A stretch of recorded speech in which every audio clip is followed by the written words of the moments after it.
जय मसीह। साँचो आनन्द नामक दैनिक उपासनामा यहाँहरूलाई स्वागत छ। आज अप्रिल 24, तदनुसार वैशाख 11 गते बिहीबार र आजको वचनको मुख्य खण्ड रहेको छ लुका 7:48 पद।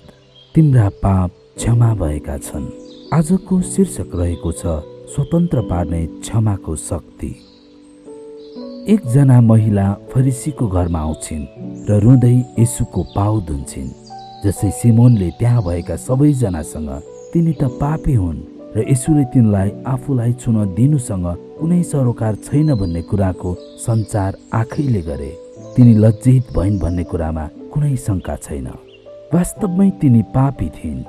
साँचो शर्मको लागि त्यहाँ ठाउँ छ, तर अति लामो समयको लागि भने होइन। येशूले भन्नुभयो, तिम्रा पाप क्षमा भए। जब पाहुनाहरूले गनगन गरे, तिम्रा पाप क्षमा भए, तिम्रो विश्वासले तिमीलाई निको पारेको छ, शान्तिसित जाऊ भनेर उहाँले त्यस महिलाको विश्वासलाई बलियो पार्नुभयो।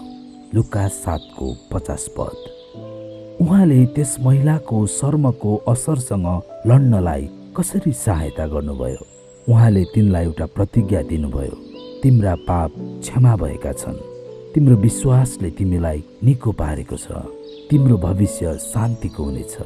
उहाँले घोषणा गर्नुभयो कि विगतको क्षमाले अब भविष्यको शान्तिलाई उत्पन्न गर्नेछ।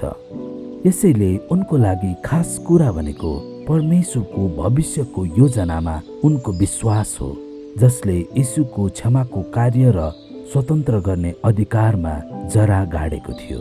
हामी हरेकले पनि शर्मका असरहरूसँग लड्ने तरिका यही हो।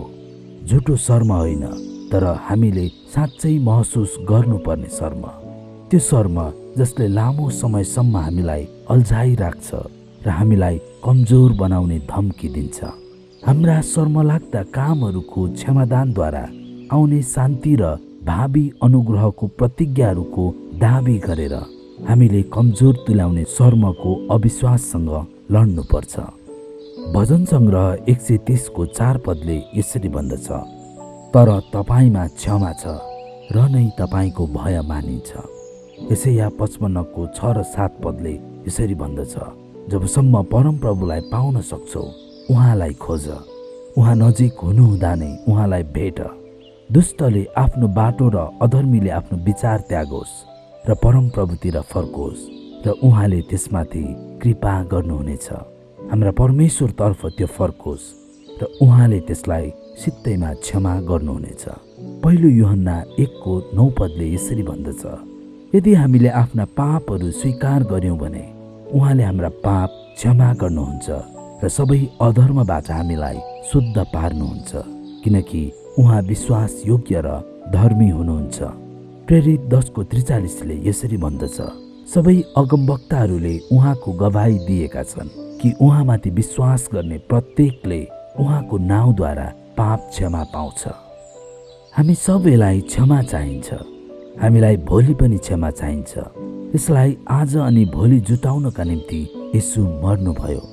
आज होस् या भोलि, वास्तविकता यो हो कि परमेश्वरको क्षमाले हामीलाई हाम्रो भविष्यका लागि स्वतन्त्र पार्छ।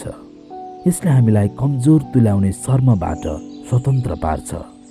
क्षमादान भावी अनुग्रहले भरिपूर्ण छ। जब हामी परमेश्वरको क्षमादानमा जरा गाडिएको भावी अनुग्रहमा विश्वास गरेर जिउँछौँ, तब हामी अल्झाउने निष्क्रिय बनाउने खालको शर्मको प्रभाव जसको हामी योग्यका छौँ त्यसबाट मुक्त हुनेछौँ। त्यही नै क्षमा हो।